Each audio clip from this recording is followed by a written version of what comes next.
Why do we fall ill?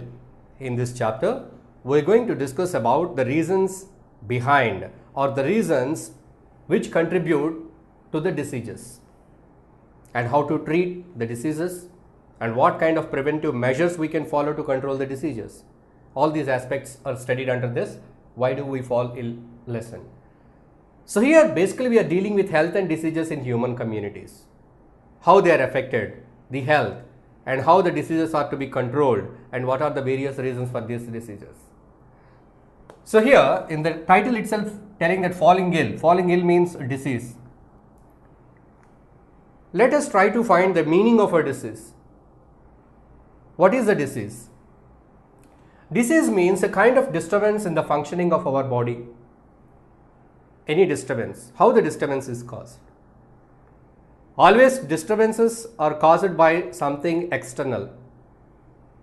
Means your body and your cells, they are all having proper conditions. They are functioning very smoothly. They won't get disturbed unless until something from outside disturbs your system. What is that something? It may be other organism, it may be a chemical, it may be a pollutant, it may be the environmental factor, something else which is outside. It causes a disturbance in your bodies. So the disturbance is called as a disease. When a disturbance is caused to your body, the normal functioning of the body is disturbed, failed. It leads to some kind of effects. So the functioning and life process are affected, disturbed. So thus that condition is called as a disease. So the disturbance in the functioning of your body, even though it is caused at your cellular level, means some of your cells are disturbed, not your whole body.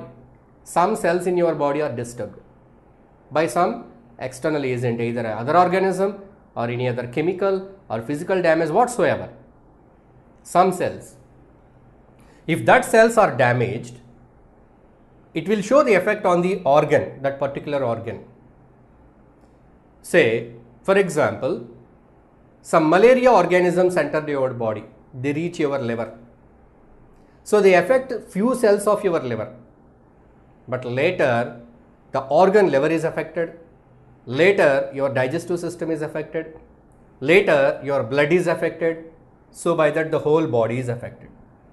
So even though the disturbance is to a specific part of your body, the disturbance will disturb the other organs, because in our body all the organs and organ systems are coordinated and controlled and coordinated, and they are all working together.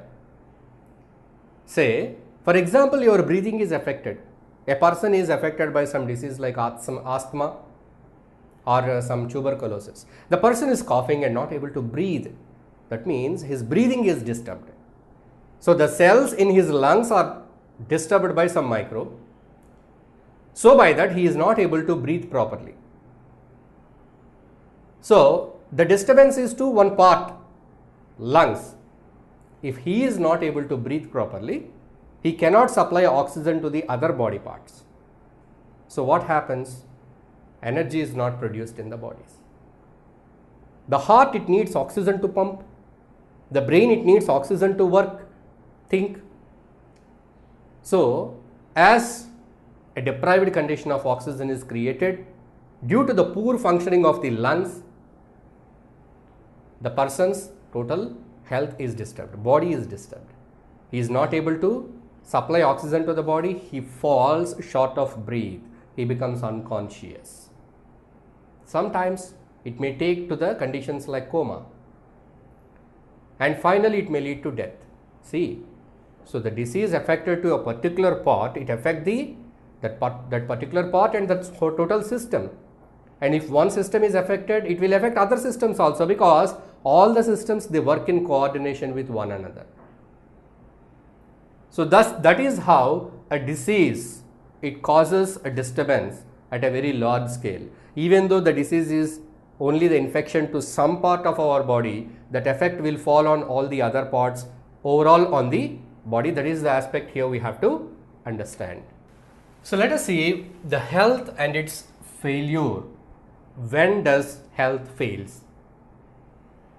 What is the significance of the health, the importance of the health, and what does the term health means?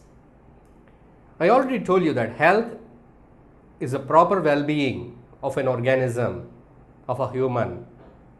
That means the definition of health, if you see the definition of health, the physical, mental and social well-being of an organism, of an individual, is called health. So the definition given by World Health Organization, it tells three important things: that if you claim someone is healthy, he should be physically, mentally, as well as socially healthy. What is physical health? Your body must be in good condition, your hands and legs are working properly and your systems are working properly. You should be able to digest the food which you have eaten properly. You should be breathe properly, and you should be walking, running, doing all your physical activities properly. And you should be using your physical strength to its fullest potential. You should be able to utilize it. So then you are called physically fit. You are asked to run. As a children, you can run, right? And even then, if your teacher asked you to go for a race, some 50-meter race, 30-meter race, somebody says, no, I cannot participate, I cannot run, my legs pain. Some of the students may claim that, no, I cannot participate in the race, I cannot run.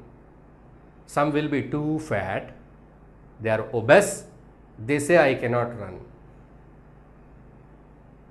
Means there is a problem physically. So they are not healthy. Healthy in the sense, in that age group, if everybody is able to run, you also should be able to run. If you are not able to run, if you feel that your strength is not sufficient, you feel so weak, you are not healthy.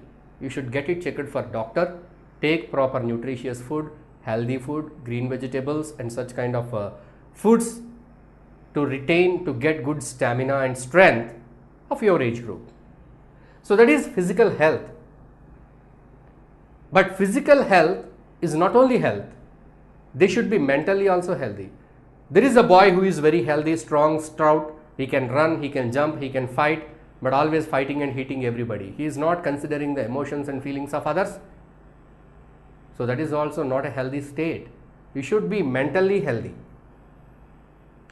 If somebody is behaving such in a rude way, hitting everybody, damaging the property of others, and such a rude and rough behavior, disturbing everybody, causing disturbance and nuisance, and he is not bothered how the others are feeling, he is not giving any respect to the people, he is behaving in such a way and his behavior is out of control, it is a behavioral problem, it is a mental problem, mind problem. So it should be set either by counseling, talking to him, telling what is good, what is not bad. Of course, he may be given some medications, but it is not considered as a healthy state. If anybody is having such a behavior which is not socially acceptable behavior, that is also not considered health. So you should be having good physical health, physical body fitness, mind should be steady, and socially you should be good. You should have good interactions, you should have good social relations. You meet somebody with a pleasant smile, you have to wish, and when you are in that state, okay, you are good, you are healthy physically, mentally, socially. But you say, I cannot attend any functions, I am very weak, I am not interested, I don't want to join with the people, I don't want to come into the society, I don't like, because you have some problem, social problems.